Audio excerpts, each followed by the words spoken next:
Je veux être un sacrifice pour toi, que ma vie soit amour. Je veux être un sacrifice pour toi, que ma vie soit un témoignage.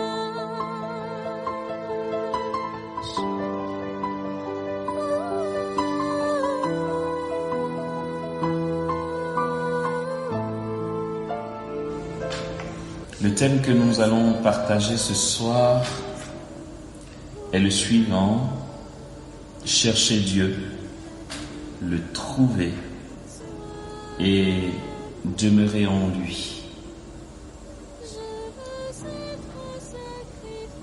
Au nom du Père et du Fils et du Saint-Esprit. Amen. Nous t'aimons, Seigneur, et nous demeurons en toi, car tu demeures en nous. Merci pour ta présence. Sois béni, Seigneur, pour ta fidélité. Jésus, merci pour ta force.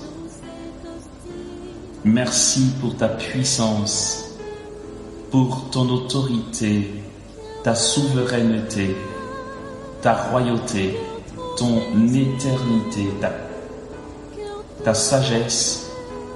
Merci pour ta gloire, pour la gloire de ton nom. Merci d'habiter là où nous habitons. Toi qui dresses ta tente au milieu de nous. Et tu as fait de Marie la demeure de Dieu parmi les hommes. Par elle, tu as pris chair et tu nous as incorporés à toi. Aussi, par nos vies, tu fais de nous tes demeures et par nous, tu demeures au milieu des hommes. Jésus, merci d'être si bon. Merci pour ta beauté. Merci pour ta bonté. Merci pour chacune de nos vies, Jésus. Pour chacun et chacune d'entre nous. Ici présents, connectés ou qui nous prendront à court ou qui écouteront plus tard. Jésus, merci pour chacune de nos vies que tu as aimées. Tu t'es donné pour chacun d'entre nous, sans exception, et particulièrement. Nous accueillons ta vie, nous accueillons ta présence, nous accueillons ta gloire, ta bénédiction, ta force, ton amour. Donne ardeur à cette parole. Seigneur, donne feu à cette parole. Qu'elle soit réellement, avènement, événement, manifestation, célébration dans le Saint-Esprit. Que cette parole, Seigneur, se déploie en grâces incalculables pour nous et que tombent sur nous ce soir les langues de feu du Saint-Esprit, que nos vies en soient complètement retournées et que notre désir de te voir, de demeurer en toi, se décuple par ta parole, celle que tu nous donnes, celle qui nous rassemble ce soir. Merci de remplir nos entrailles, nos cœurs, nos lèvres, nos bouches de ta louange et de la puissance de ta parole. Seigneur, gloire à ton nom et honneur à toi. Je nous propose pour ce thème, chercher Dieu, le trouver, demeurer en lui. Je nous propose de partir d'un texte du livre de Jérémie. Le chapitre 20, les versets 7 à 9. le Seigneur nous dit ceci.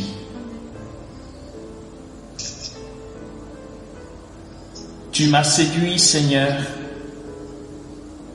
et je me suis laissé séduire. Tu m'as maîtrisé, tu as été le plus fort. Je suis prétexte continuel à la moquerie, la fable de tout le monde. Chaque fois que j'ai à parler, je dois crier et proclamer violence et dévastation. La parole du Seigneur a été pour moi source d'opprobre et de moquerie tout le jour. Je me disais, je ne penserai plus à lui, je ne parlerai plus en son nom, mais c'était en mon cœur comme un feu dévorant, enfermé dans mes os. Je m'épuisais à le contenir, mais je n'ai pas pu. Amen.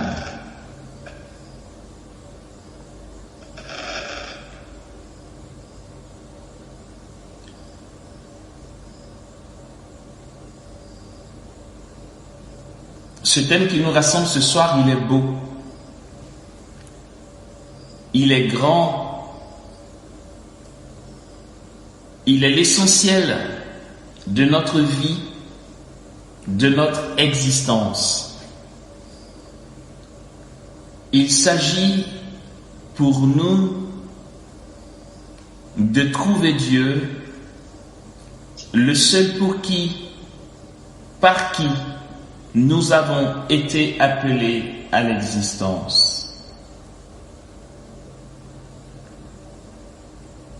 Seigneur, merci pour ce moment.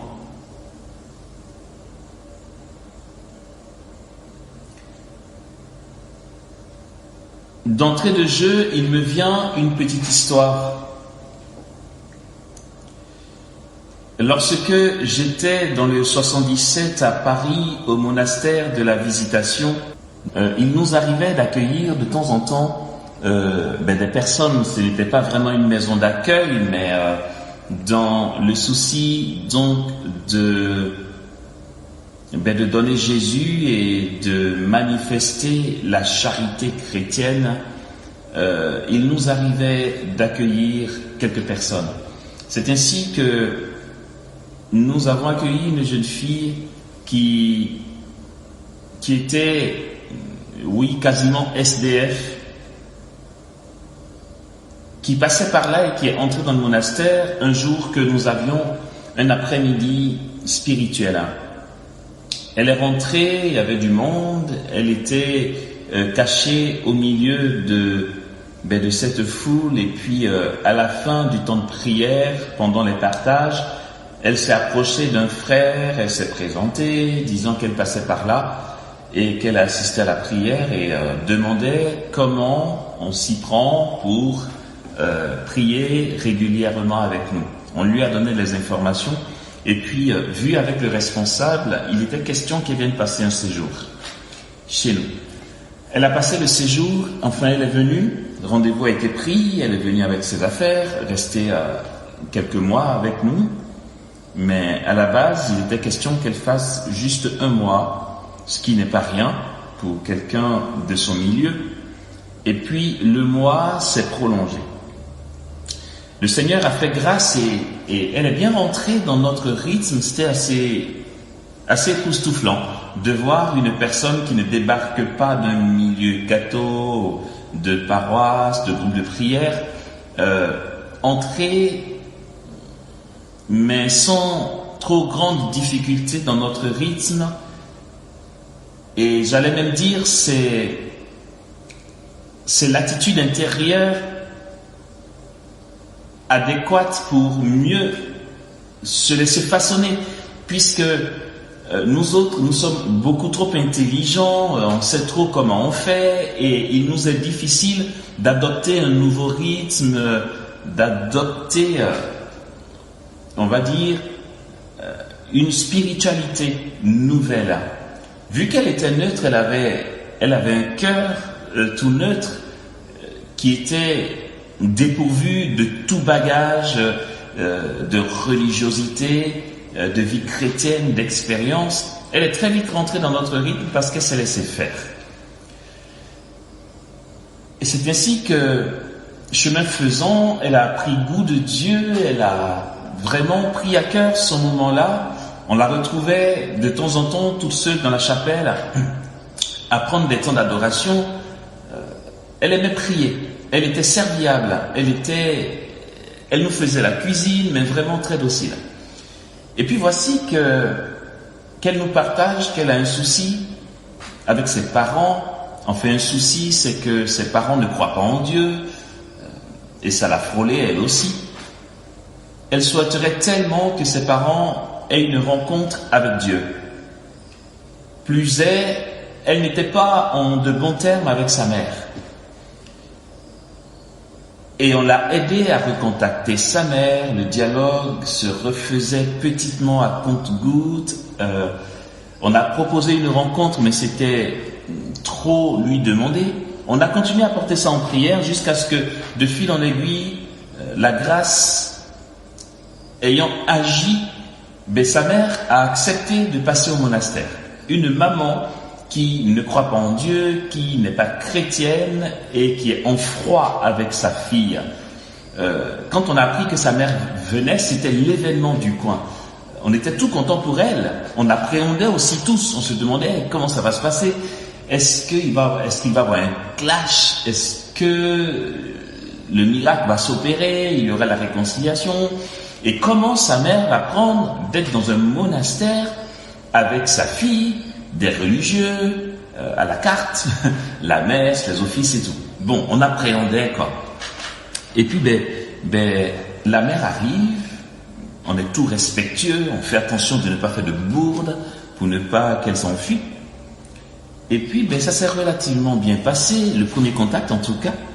Elle a pris le repas avec nous, et puis, elles ont été marcher pour parler, mère et fille. Nous portions tous cette situation et le Seigneur savait qu'on portait tous, alors on portait tous dans la prière et tout. Il se trouve que au monastère, nous avions tous les mardis un temps d'intercession pour le monde entier et pour les différents cas. Un temps d'intercession qui se faisait de 2h à 3h du matin. Tous les mardis. C'était arde. Le but, c'était d'offrir le sacrifice, de se réveiller pour le monde, enfin, que ça fasse pendant que tout le monde dort. Nous, on se lève en pleine nuit pour prier dans le silence de la nuit et intercéder pour le monde entier. Alors, pendant le séjour de sa mère, nous avons eu un mardi soir, un mardi nuit en tout cas, de mardi à mercredi, de 2h à 3h du matin, un temps de prière, d'intercession. Sauf que ce temps de prière qui était censé durer 1 heure, parfois durait 2 heures, 2h30, on finissait parfois, il était 4h, 4h30 du matin, parce que c'était très enlevé, c'était très spontané, très prophétique, un temps de cramage en fait, un temps de folie qu'on prenait pour le monde. Là c'était, mais on déployait à fond quoi. Il y avait cette jeune fille, il y avait aussi des jeunes disciples de l'agneau avec nous à la communauté, et on déployait notre intercession de toutes nos entrailles, mais on gueulait, on priait en langue, on corobochait, c'était fort, c'était puissant. Et du coup, pris donc dans cette célébration, cette mouvance, saisie par l'onction, par l'Esprit Saint, avec les prophéties qui fusaient, les paroles de connaissance, pour des personnes qu'on ne voyait pas, mais dans la foi, on annonçait que Dieu touchait telle personne quelque part, telle autre, dans tel autre endroit. Et puis on prophétisait, on chantait, c'était très enlevé, très charismatique, à fond. Pendant le séjour de cette dame, nous avons eu donc ce temps d'intercession, qui était particulièrement fort. On était vraiment tous shootés à la motion de l'Esprit Saint. On était vraiment dingues dans la louange. On déployait la louange à plein gosier. On priait en langue, on corobochait, c'était puissant. Et d'un coup, on entend un bruit juste au-dessus de la chapelle. Parce qu'en fait, au-dessus de la chapelle, donc c'est le premier étage, et il y a des chambres d'accueil. Il se trouve que la mère de cette fille était logé là, au premier étage, dans une des chambres. On a entendu un bruit. Certains se sont regardés. La jeune fille en question, qui était avec nous à ce temps d'intercession, s'est rendue compte que le bruit venait du côté de sa mère. Elle semblait un peu alarmée. On lui a discrètement demandé d'aller voir ce qui se passait. Elle est montée et en fait, sa mère est tombée du lit. Sa mère est tombée du lit parce que pendant que nous prions, enfin, elle racontera plus tard, elle est tombée du lit et sa fille l'a trouvée. Qu'est-ce qu'il y a? Qu'est-ce qui s'est passé? Elle a dit, j'en sais rien. J'ai été saisie par une force et projetée par terre. Je suis tout bizarre, je me sens toute chose en fait. J'ai un bien-être que je ne sais pas m'expliquer. Je perds mes forces et j'en sais rien, mais j'ai une profonde paix dans le cœur. Et pendant qu'elle l'explique ça, sa langue se délie, elle se met à prier en langue. Waouh, trop fort. Ça, c'est de l'intercession. Alors, vous n'imaginez pas la jeune disciple de l'agneau qui était tout fou, tout Dieu a agi, c'est trop puissant. Et donc, en fait, notre prière, juste en dessous dans la chapelle, s'est déployée pour elle, qui était juste au-dessus en train de dormir. Le Seigneur l'a rejoint, l'a visitée, elle est tombée, secouée, elle était dans un état de saisissement qu'elle ne savait pas s'expliquer puisqu'elle n'était pas du milieu. Elle a expliqué comme elle pouvait son état et elle a reçu la grâce de prier en langue. Voici que, bon, allez, je nous passe le détail, bien sûr qu'on a rendu grâce, on en parlait, ça fait le tour des groupes de prière et tout.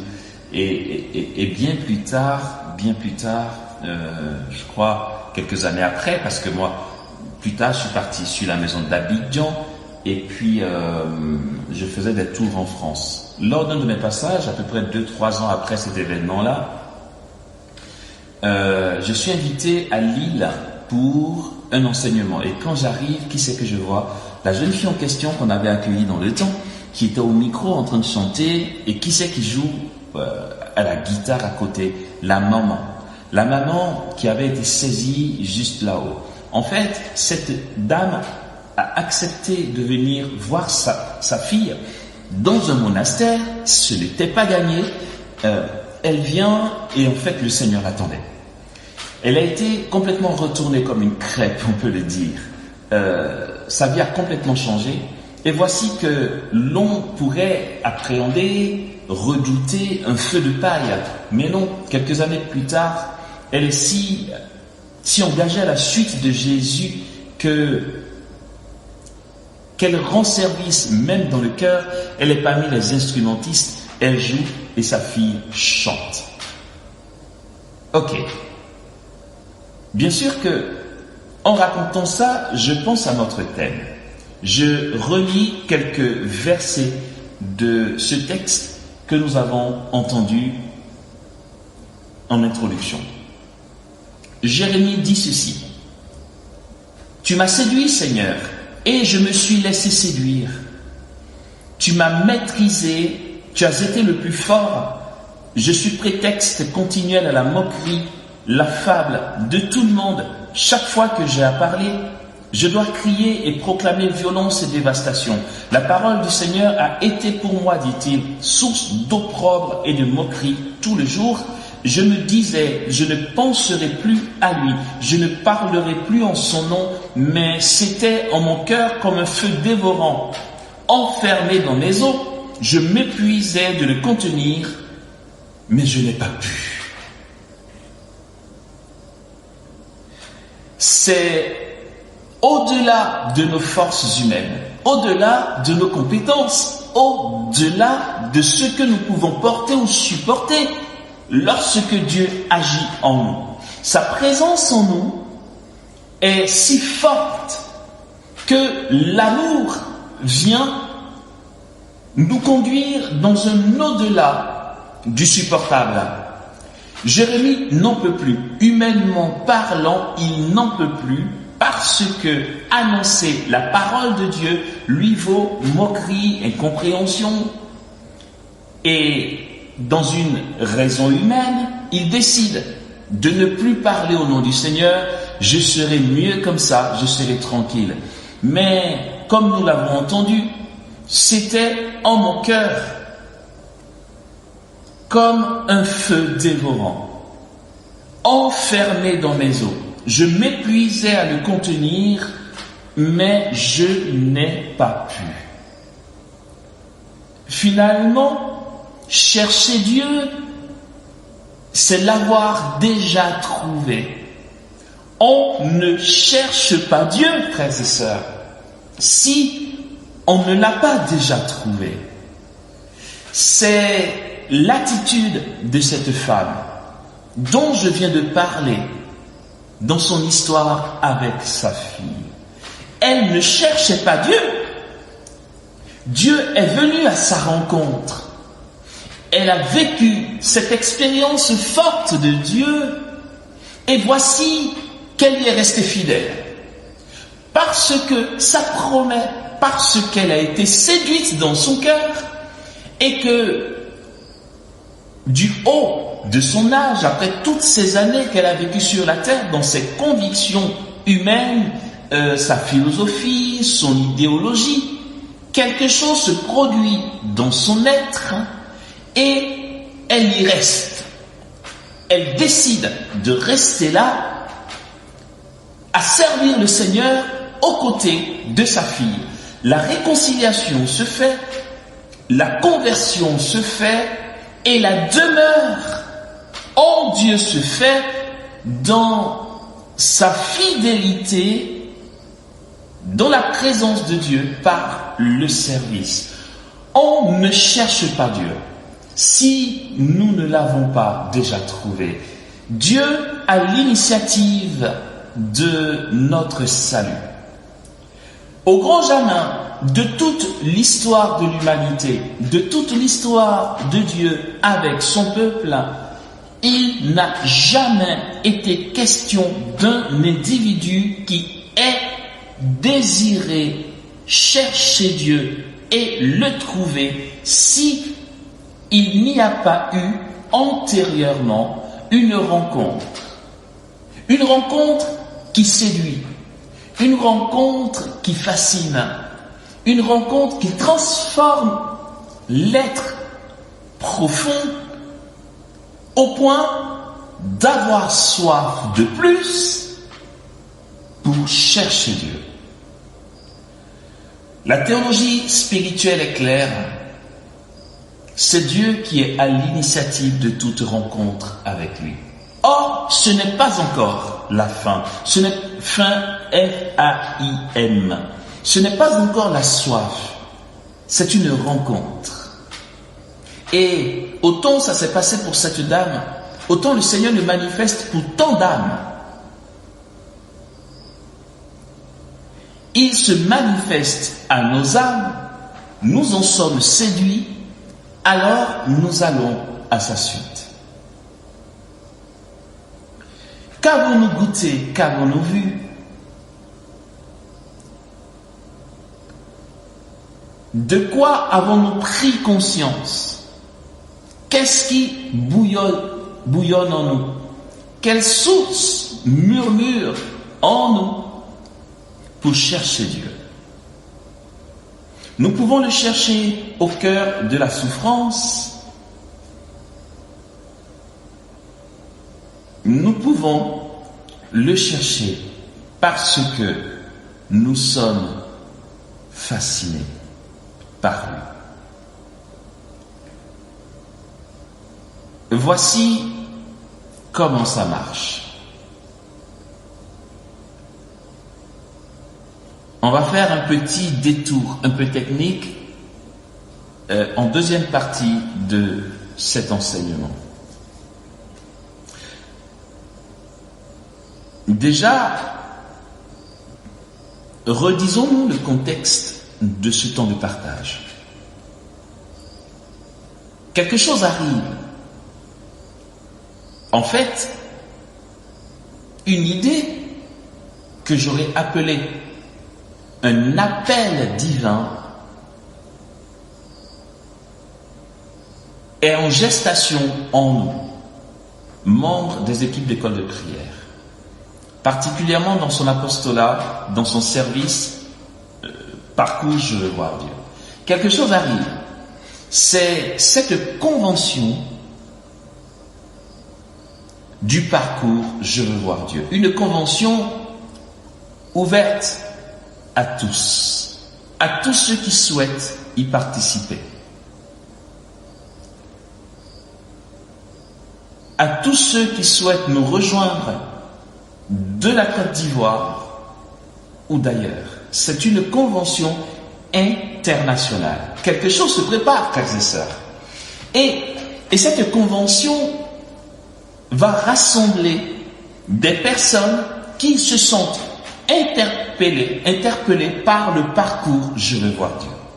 Des personnes donc, pour dire ça d'une autre manière, cette convention internationale du parcours je veux voir Dieu va rassembler des femmes et des hommes en qui la demeure en Dieu par la prière fait écho.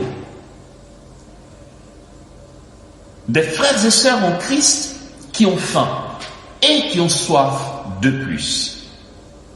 Je m'en réjouis tellement. Je me réjouis que le Seigneur nous ait permis, car ce n'est en aucun cas une initiative humaine, je me réjouis que le Seigneur nous ait permis d'avoir faim de l'essentiel, d'avoir soif de l'essentiel. Cet essentiel qui est de trouver Dieu par la prière. Cet essentiel qui est d'écouter notre faim, de grandir dans sa présence, au point de le proposer aux autres. On ne peut pas faire autrement. Nous n'avons rien de mieux. Nous n'avons rien trouvé de mieux, frères et sœurs, qui nous entendez. Pardon, mais de tout cœur, pardon, si vous trouvez que cette petite présence dans l'église, qui sont les équipes d'école de prière, ne manifeste pas plus d'originalité que ça. Humblement pardon. Pardon de ce que nous ne vous proposons pas, des choses plus complexes, plus originales, plus éclatantes. C'est que nous n'avons rien et nous n'avons rien à donner. Nous n'avons rien d'autre à donner. Ici, nous faisons le relais de cette parole de l'apôtre Pierre à la belle porte. Quand il dit à l'infirme, de l'or je n'en ai pas, de l'argent je n'en ai pas, tout ce que j'ai dans ma pauvreté, dans mon dépouillement humain, c'est un trésor. Jésus de Nazareth. Ce que j'ai, dit-il, je te le donne. Au nom de Jésus, le Nazaréen, lève-toi et marche. Quel cadeau énorme. Que pouvons-nous donner d'autre? Et, pardon, mais je n'ai pas une bonne nouvelle. C'est que nous n'avons rien d'original à proposer à nos frères et sœurs chrétiens, mais en plus, nous ne faisons rien pour vous proposer quelque chose d'original. C'est pas très recherché, je vous assure. J'avoue que c'est pas très recherché. C'est pas super éclatant. Mais ce rien, ce dépouillement total abrite, au nom de notre baptême, au nom de notre appartenance à l'Église, notre rien abrite un trésor de grâce énorme. Nous abritons dans notre rien, comme Pierre a pu le dire, un trésor sans prix. indescriptible, incontournable, qu'on ne peut pas cerner, qu'on ne peut pas maîtriser, c'est la gloire. Waouh, mais quelle prétention, Amos! Non, mais je redis ça. En fait, autant on n'est pas très original, mais franchement, c'est peu dire que de dire ça. On n'est pas original, on n'a rien. N'a à offrir qu'un trésor posé dans notre pauvreté, la gloire. Une gloire éternelle, une gloire infinie. Voici ce que nous avons à donner. Ce trésor si énorme que l'on est capable d'acheter tout un champ pour trouver ce trésor. Ou encore vendre tout ce qu'on a pour posséder ce trésor. Bon, quand je dis posséder, c'est dans le sens de la parabole, mais j'aime autant dire pour connaître ce trésor dans le sens de l'union, c'est Dieu. En fait, voilà, les équipes d'école de prière, nous n'avons rien à donner que ce que l'Église, que ce que Dieu nous donne dans l'Église, Dieu. Depuis que Dieu a permis, par l'Église, que nous ayons accès à l'adoration eucharistique, comprenons, frères et sœurs, qu'il n'y a pas d'autre essentiel que cela que nous donnons. Et puis, certains vont dire, et certains le disent, ouais, ça fait pas très original, c'est ce que je viens de dire, s'asseoir devant Jésus sans rien dire, gratuitement, sans donner mon intention, ça ne m'intéresse pas. Il n'y a pas de problème, mais bien sûr, chacun son temps, chacun son moment, Dieu conduit chacun. Nous avons tous des cheminements différents, tu vois. Donc, en fait, si ce que tu entends là ne fait pas écho en toi, c'est sans rancune. Nous t'aimons, nous souhaitons t'aimer en tout cas, jusqu'à donner nos vies pour toi. Chacun son cheminement. Il se trouve que, en dehors de ce seul essentiel, on patauge dans la superficie. Et personnellement, je mets mon orgueil dans la présence eucharistique de Jésus, dans l'Église. Je mets mon orgueil dans ce trésor de grâce. En gros, je mets mon orgueil en Dieu. Et Dieu nous donne Dieu. Dieu, par l'Église, nous donne Dieu. Dieu se donne à nous dans cette présence eucharistique et nous voulons en abuser. Franchement, ok, n'hésitez pas à nous dire si nous nous trompons. Et j'ai bien peur qu'il n'y ait personne capable de nous prouver qu'on se trompe.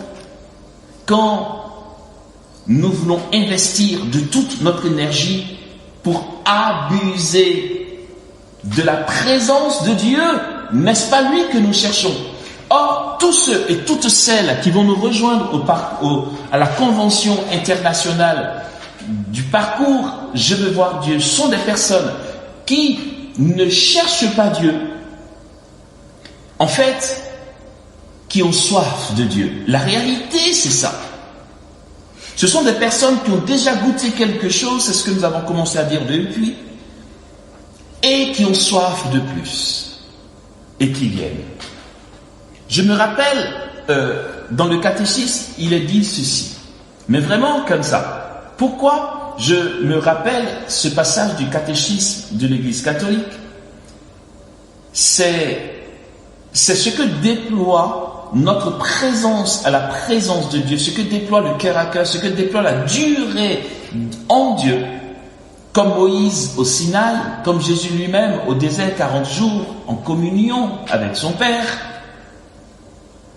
comme Séraphine de Sarov s'est retiré, comme tous ces frères et sœurs, moines et ermites en ermitage pour trouver Dieu.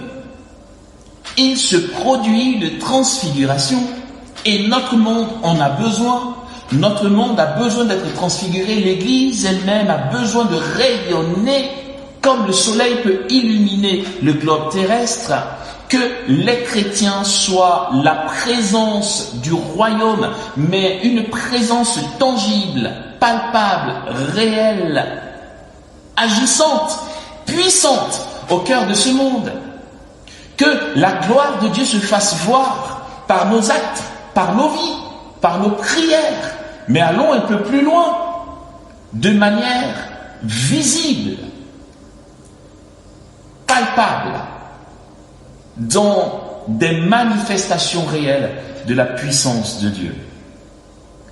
Ce que nous sommes, c'est quoi? Et que nous devons laisser émerger, c'est que nous sommes des baptisés et nous avons à laisser émerger la grâce du baptême qui repose sur nous. Le numéro 698 du catéchisme de l'Église catholique nous parle de ce sacrement du baptême qui nous confère un caractère indélébile. Il est dit ceci au numéro 698 du catéchisme de l'Église catholique. Le sceau, parlons du sceau. Le sceau est un symbole proche de celui de l'onction. C'est en effet le Christ que Dieu a marqué de son sceau, et c'est dans lui que le Père nous marque aussi de son sceau. Parce qu'elle indique l'effet indélébile de l'onction de l'Esprit Saint dans les sacrements du baptême, de la confirmation et de l'ordre. L'image du sceau a été utilisée dans certaines traditions théologiques pour exprimer le caractère indélébile imprimé par ces trois sacrements qui ne peuvent être réitérés. Nous sommes marqués, frères et sœurs. Et c'est pour ça que l'Église nous parle de sacrement à caractère indélébile. Ce que nous sommes ne paraît pas encore pleinement. Mais nous savons, dit l'apôtre Jean, que lors de sa manifestation, nous serons semblables à Dieu parce que nous le verrons tel qu'il est. Nous sommes des trésors, à la rencontre d'un trésor qui est la présence eucharistique. Ok, libre à nous de prendre les moyens d'aller chercher des satisfactions qui ne peuvent être que passagères. Mourons, frères et sœurs, de toute mon âme, de tout mon cœur, avec toute ma tendresse et toute mon affection, je me permets de nous dire, frères et sœurs, mourons, car c'est la vie. Il nous faut mourir. La vie y est, elle jaillit de la mort. La vie éclate du tombeau. Mourons, frères et sœurs, à nos passions, mourons à nos envies, mourons même à nos intentions, mourons à nos quêtes de biens de ce monde, à nos quêtes de biens matériels seulement. L'Évangile nous le demande. Cherchez d'abord le royaume des cieux et sa justice, et tout le reste vous sera donné de surcroît. Mourons à nous-mêmes, renonçons à nous-mêmes, laissons tomber nos projets seulement humains, laissons tomber même nos rêves en Dieu, et laissons Dieu exprimer son rêve sur nos vies. Mourons à nous-mêmes, laissons tout tomber et restons là dans cet essentiel qui ne paraît pas si original. Restons là dans cet essentiel et mourons. Car lorsqu'on est séduit par Dieu, on est comme prisonnier. Nous ne sommes pas séquestrés, nous sommes prisonniers de l'amour. Comme Jérémie est prisonnier de l'amour, Jérémie est libre de sortir de j'allais dire, de cette manifestation d'ouragan, de feu, il est libre de partir. Mais il a si mal de partir. L'amour de Dieu est fort, l'amour est fort. L'amour est fort comme la mort. Et de manière plus juste, l'amour est plus fort que la mort. L'amour est fort comme la mort, c'est dans le Cantique du Cantique, mais dans la nouveauté christique, on comprend que l'amour est plus fort que la mort. Celui qui a goûté Dieu est comme emprisonné. Il est pris au piège. Jérémie est pris au piège là. Franchement, Seigneur, c'est pas sérieux, tu vois. Laisse le petit gars vivre sa vie. Comme on dit, laisse-le kiffer sa life. Il ne peut pas. Pourtant, il est libre de partir. L'amour nous garde prisonniers de béatitude. Et c'est ainsi que commence la quête de Dieu, la recherche de Dieu. Chercher Dieu, le trouver et demeurer en lui. De manière plus juste, chercher Dieu. Chercher Dieu qui se laisse trouver, car on ne peut pas le trouver s'il ne se laisse pas trouver, et demeurer en lui. De manière plus ajustée, je vais reformuler. On ne va pas dire chercher Dieu, on va dire écouter sa soif et prendre les moyens de boire selon notre soif.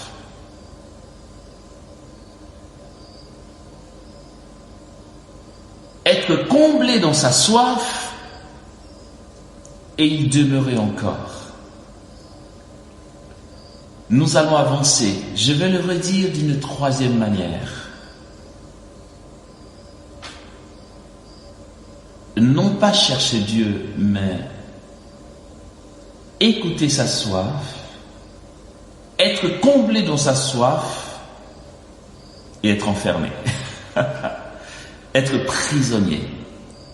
Car quiconque est comblé dans sa soif ne fait qu'ouvrir un abîme plus grand qui s'exprime sous forme d'avidité de Dieu. Celui qui écoute sa soif et qui est comblé dans sa soif ne fait que creuser davantage sa soif. Car celui qui goûte Dieu a toujours faim. Celui qui boit à la source a encore soif. Parce que en nous, la faim, la soif de l'amour de Dieu sont infinies.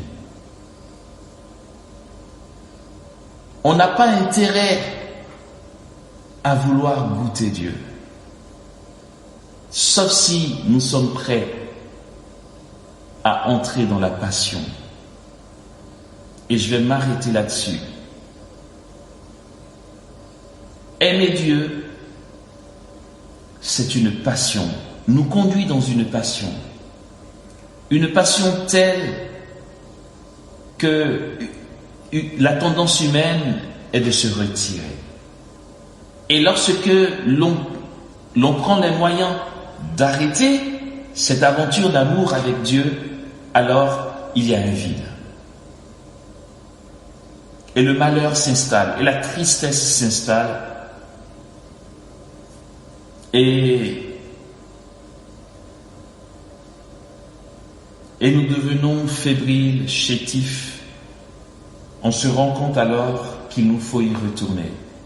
C'est ce que Jérémie exprime. La passion en Dieu,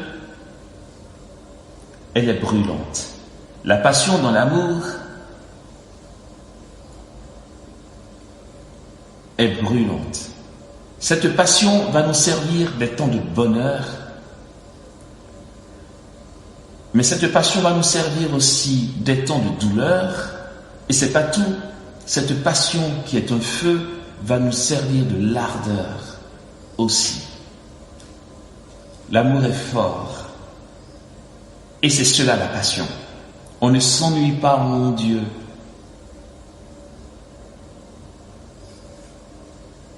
En Dieu, il y a un mouvement, une relation d'amour, une relation fatigante, tant que nous sommes dans notre humanité, mais passionnante.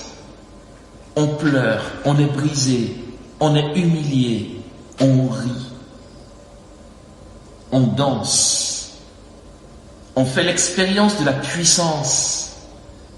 On est témoin de la gloire de Dieu. Et tout de suite après, nous retombons dans la réalité de nos limites. Nous broyons du noir, tentés par le découragement, aux prises à nos faiblesses, à nos pauvretés, humiliés, énervés, ne sachant que penser, que faire. Et bien vite revient la consolation et le mouvement de la gloire qui nous enlève dans plus d'amour pour Dieu. C'est une passion, c'est la passion d'amour. Je disais à quelqu'un que la passion du Christ n'est pas à dissocier de la passion amoureuse. C'est la même réalité. La passion du Christ n'est rien d'autre qu'une passion d'amour, une passion amoureuse. Dieu est tant passionné pour nous qu'il conduit au supplice de la croix. Et d'ailleurs, nous célébrons la croix glorieuse aujourd'hui. La passion du Christ, c'est sa passion d'amour.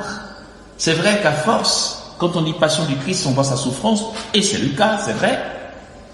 Mais n'allons pas croire que cette passion du Christ, qui est caractérisée par la douleur, la souffrance, la mort, est différente de la passion amoureuse.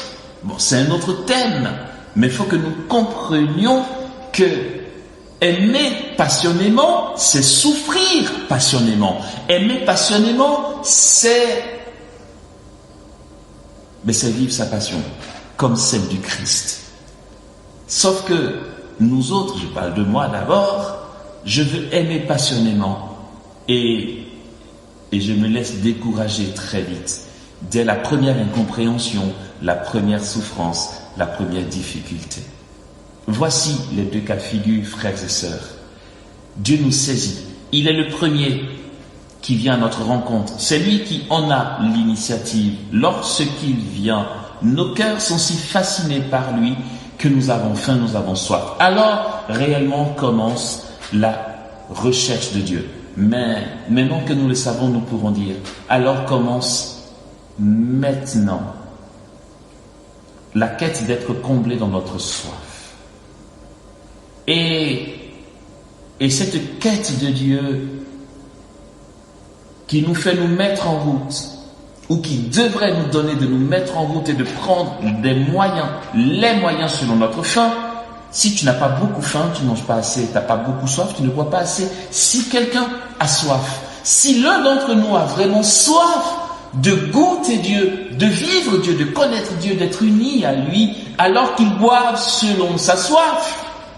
Et ça sera le début de l'aventure, le début de la passion avec Dieu, qui n'est pas toujours de tout repos, mais qui justement est passionnante, et glorieuse, et puissante. Ainsi en est-il de ceux qui sont nés de l'Esprit. Nous partons, nous témoignons, nous donnons de nos vies et de nos personnes, et nous disons Dieu par nos vies, dans la souffrance. Comme dit Paul, ainsi la mort fait son œuvre en nous, et la vie en vous. Ça, c'est la passion. Ça, c'est écouter sa faim, c'est écouter sa soif. Lorsque nous écoutons notre soif, nous prenons les moyens, alors la grâce nous donne de demeurer en Dieu. Et cette demeure en Dieu n'est rien d'autre qu'une soif agrandie, une soif creusée davantage, Nous ne sommes pas mal barrés, je vous assure. En fait, nous sommes embarqués dans une aventure qui ne s'arrêtera plus. Et la demeure en Dieu, telle que le thème le dit, chercher Dieu, le trouver et demeurer en lui. En fait, ce n'est même pas une option.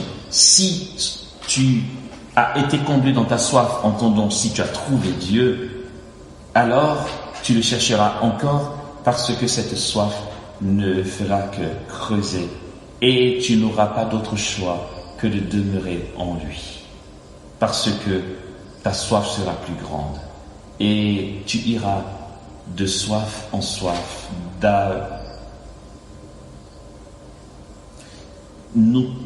tu iras de quête avide de Dieu en quête avide de Dieu.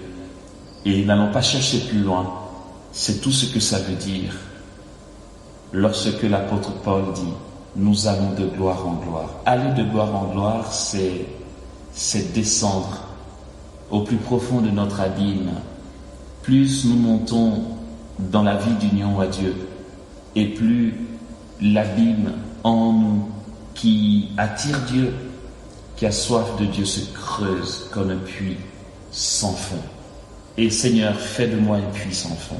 Fais de moi une faim. Fais de moi une soif de toi. Et que jamais je ne sois repu sur cette terre de toi, ni même dans le ciel. Jésus, que jamais nous ne soyons repus de toi. Jésus, jamais je ne veux être repu de toi. Donne-moi d'être tourmenté. Donne-moi, je veux être tourmenté, Jésus, de faim de toi. Je veux pleurer de faim de toi. Je veux ne plus vivre de faim de toi. Et là, pour le coup, Jésus, je parle pour moi, pas pour mes frères et sœurs. Jésus, si je n'ai plus faim de toi, que mon cœur s'arrête de battre. Parce qu'alors, tu me combleras dans l'éternité. Fais naître en nous ta faim, fais naître en nous ta soif. Fais-nous courir dans l'amour, dans cette aventure d'amour vers toi, selon notre faim et notre soif. Et que tous nous soyons comblés au-delà de ce que nous pouvons même penser ou imaginer ou demander. Jésus, que chacun de mes frères et sœurs ici à l'écoute, en communion dans ton cœur avec moi, soit comblé dans la puissance du Saint-Esprit, dans leur faim, dans leur soif, sans jamais être repus. Donne-leur de grandir dans la faim, donne-nous de grandir dans la faim, donne-nous de grandir dans la soif, donne-nous, Seigneur, de grandir dans l'infini de notre faim, afin que nous languissions vers toi jusque dans l'éternité et que notre faim de toi rejoigne le mouvement éternel de l'Esprit qui n'est rien d'autre que gémissement, qui languit éternellement vers toi, qu'il prenne le relais en nous et qu'ainsi nous demeurions en toi pour la plus grande gloire de ton nom, pour notre bien, notre félicité éternelle, notre salut. Amen.